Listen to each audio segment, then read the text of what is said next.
Welcome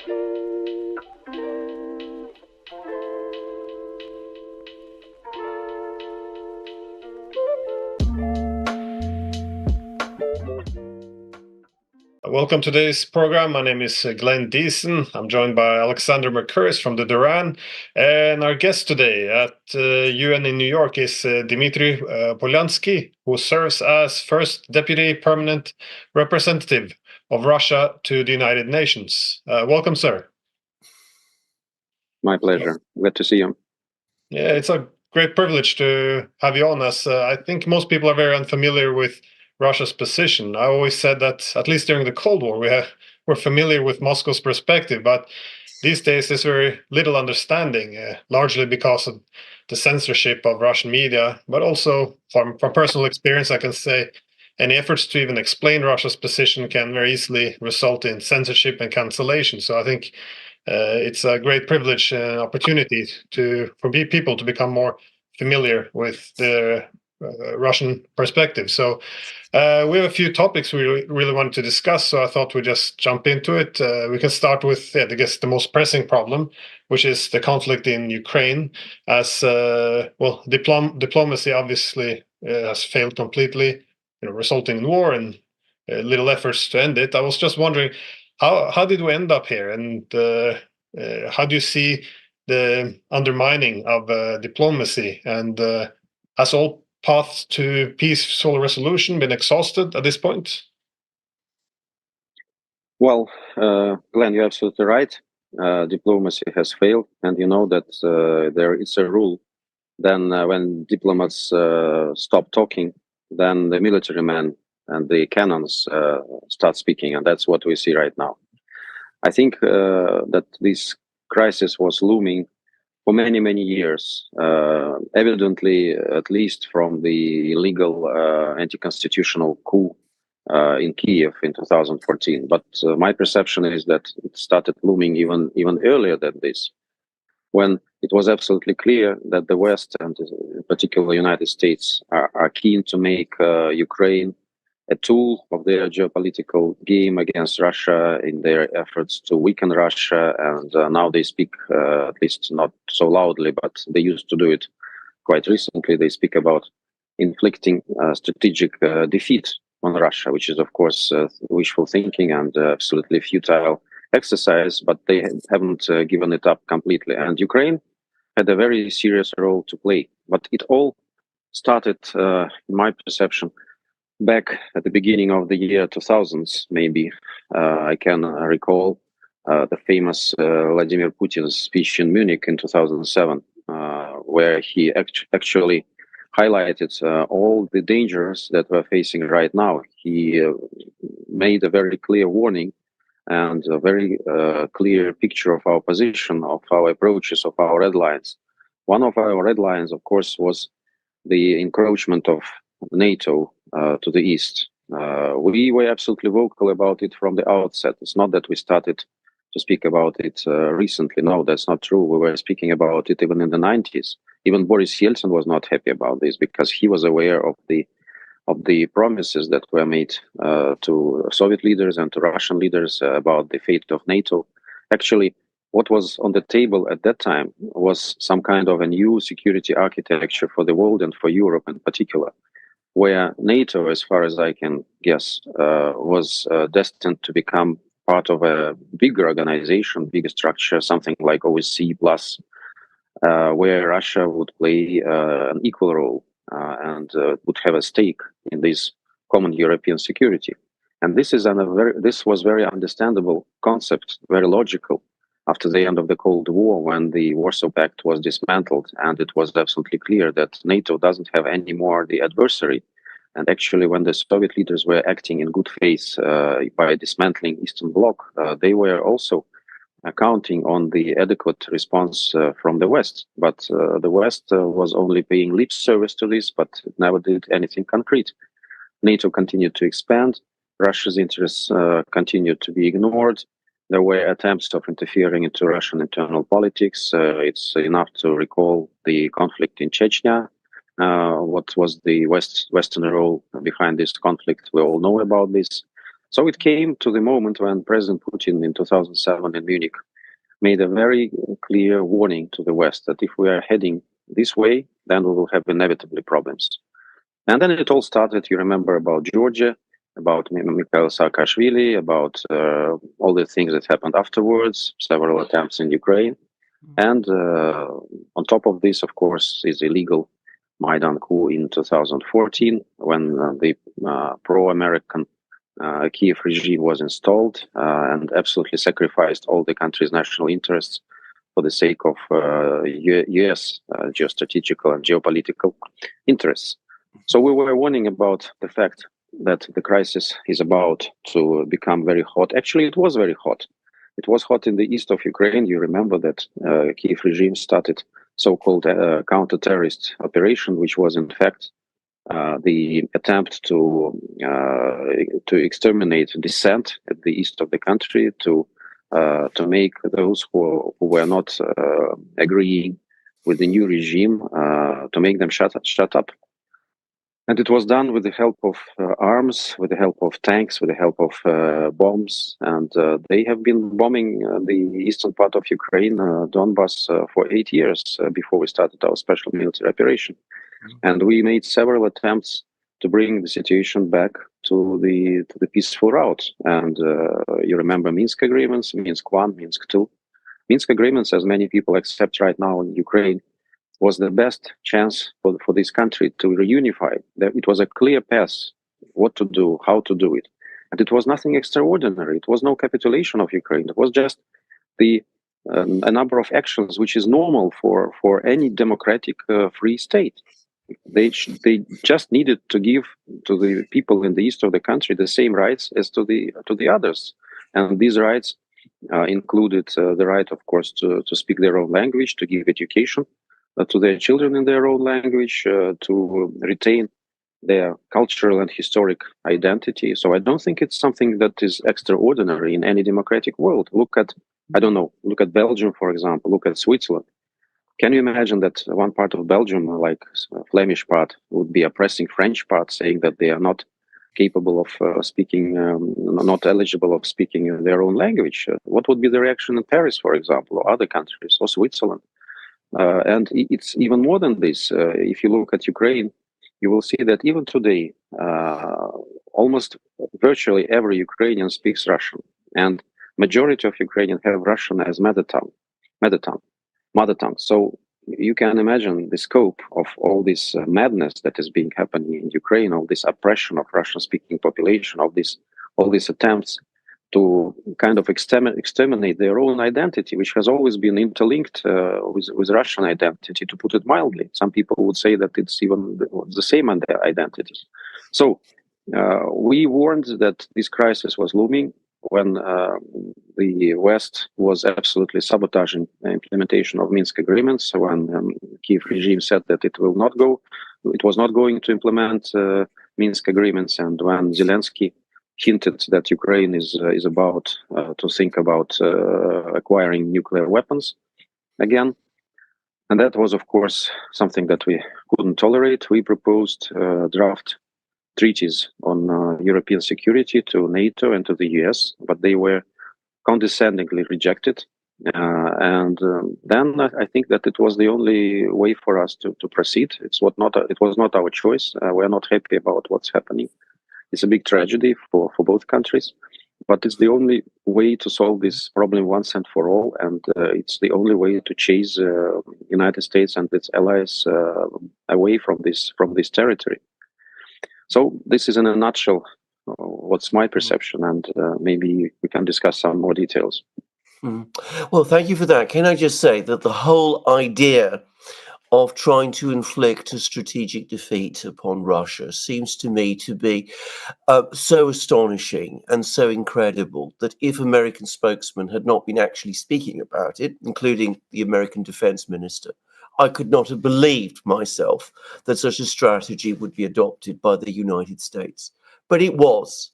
And I think there is now a general understanding in the United States and in Europe that this policy has failed, that there has been this attempt to do that and it was unsuccessful. And now we sense that there is attempts to try and find some way of ending the war in a way that will enable the United States to claim some kind of victory out of it, to preserve face.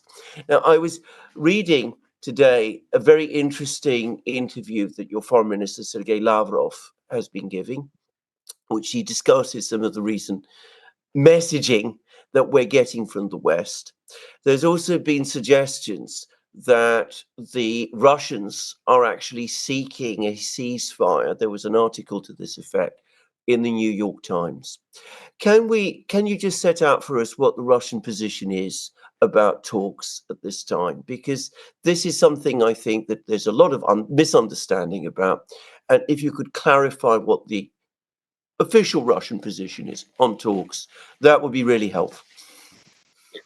Well, first of all, I need to say that these speculations about the fact that Russia is seeking some backdoor agreements on ceasefire have been already rejected by Dmitry Peskov, the spokesperson of Russian president.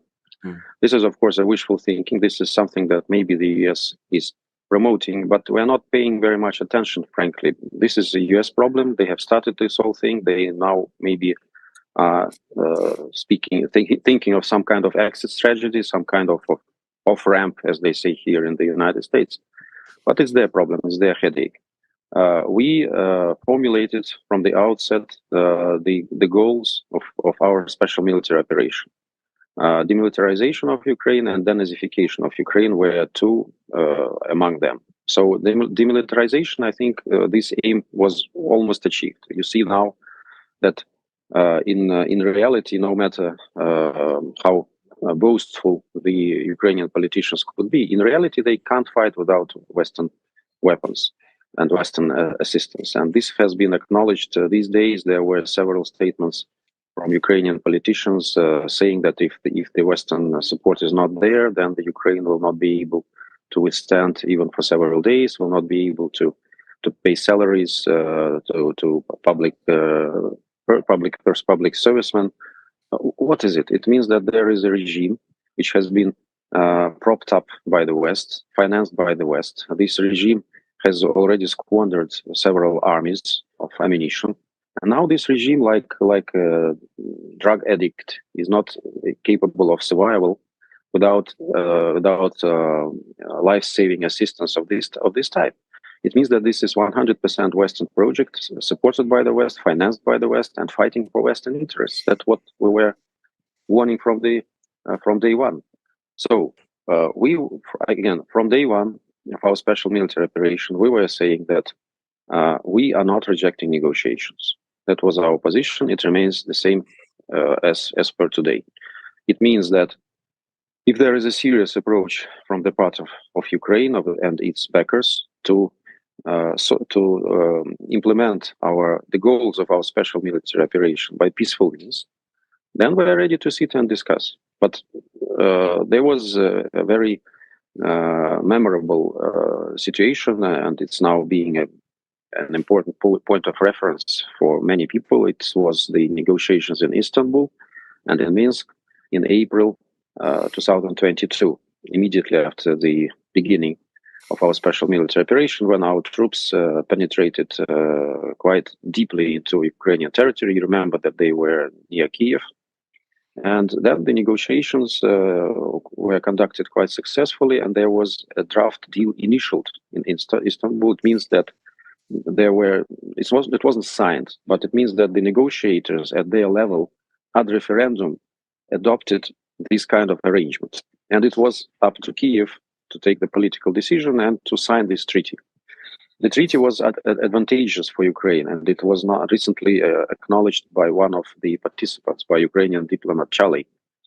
There are also a lot of testimonies from different politicians that Ukraine withdraw from these negotiations, well, let's put it mildly, under the influence of the UK and the US, which somehow managed to convince Zelensky that he's capable to win with the help of Western weapons.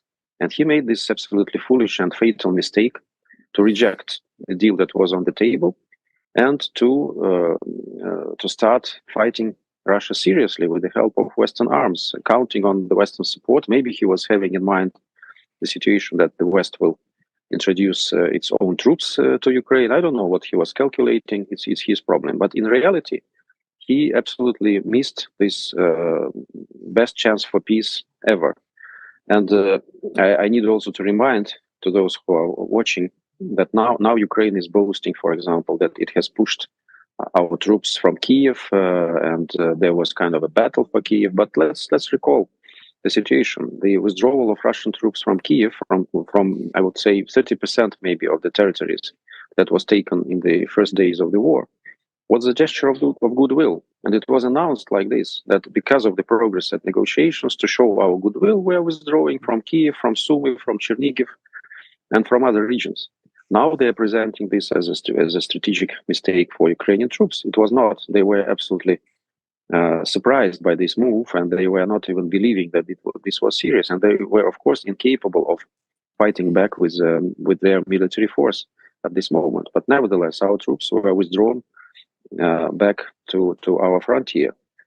And what happened then? Ukraine rejected, not only rejected the negotiations, but also President Zelensky in the fall of last year adopted a decree through Verkhovna Rada, the parliament, which literally prohibits him of entering any negotiations with current Russian government. It means that any negotiations, any speculations about negotiations from the part of Ukraine are mere lip service, because they can't enter into any negotiation with Russia with this bill being in force. And Western commentators quite often try to omit this deliberately, saying that there are no serious Russian proposals for negotiations. Well, there was one in Istanbul. They rejected it. Now everything that we heard from Ukraine was kind of ultimatum. Russia is returning back to the frontier of 1991. You shouldn't forget about the fact that there are our people living there. These regions have made their choice to become part of Russia. Ukrainian regime was warning about some kind of guerrilla warfare that will start there after, as they put it, Russian aggression. So what kind of guerrillas are there? There are only Ukrainian sabotage groups which are being penetrating this territory and being discovered by local population, which is quite loyal to Russia and which is absolutely not willing that Russia leaves this territory. And also in the bordering areas, it's also quite obvious that the support towards Russia is too high. Ukraine is trying to do something to evacuate these people forcefully, but they don't want to leave. They are waiting for Russian troops to arrive. That's the reality.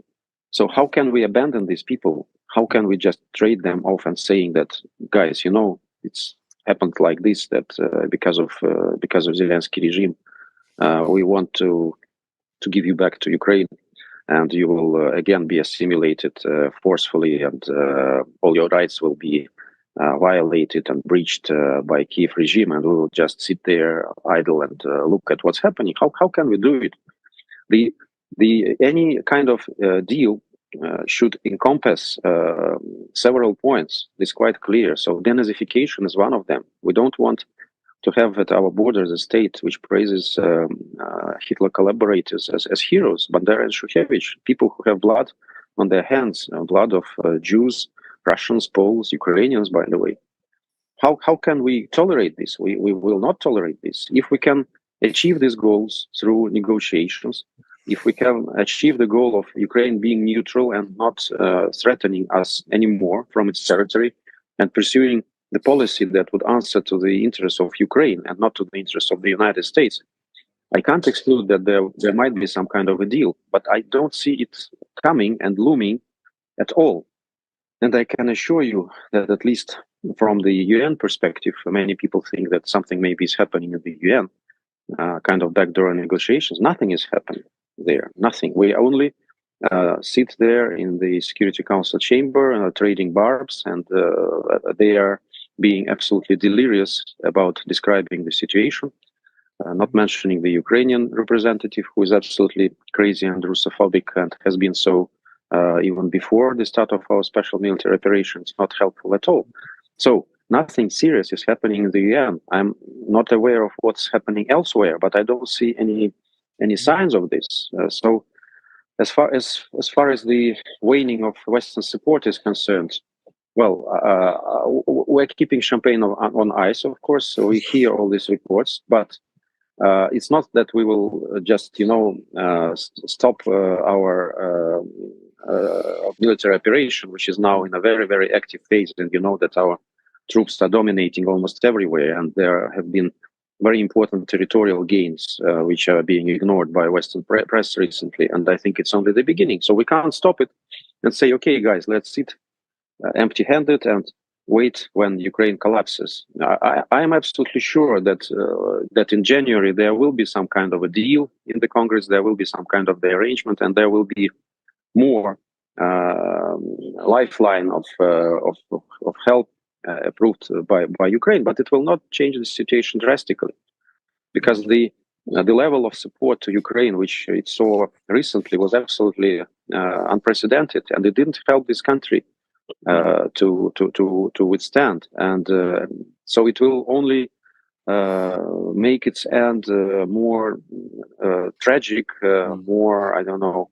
It will bring more suffering to the Ukrainian people, but it will not change the course of history. And well, I think that, again, it's my perception that we can compare the situation in Ukraine now in the situation with Nazi Germany, let's say at the end of 1943, maybe beginning of 1944, when the Soviet army was already on the borders of Soviet Union, pushed away in most situations on Nazi troops.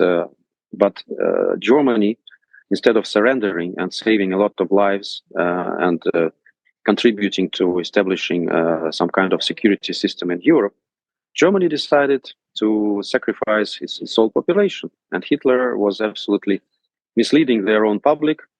A lot of Germans after that were, after the victory of Russia, were very much, I would say, devastated by the news about concentration camps. They said that they are not knowing about concentration camps. I think that this, in the same way, a lot of Ukrainians will be devastated by the news of what really happened in Donbass during these 8 years. I'm sure that many of them are not aware of this. They are absolutely brainwashed by the propaganda. So now the Zelensky regime has the same choice as Nazi Germany back then, to stop it and to save a lot of his countrymen, or to sacrifice almost everybody, and of course to sacrifice the future of his country. I don't want to speculate here, but I think it's obvious to everyone that this is a moment of truth and destiny for Ukraine right now. And you see right now also how common Ukrainian citizens are reacting to what's happening in the country,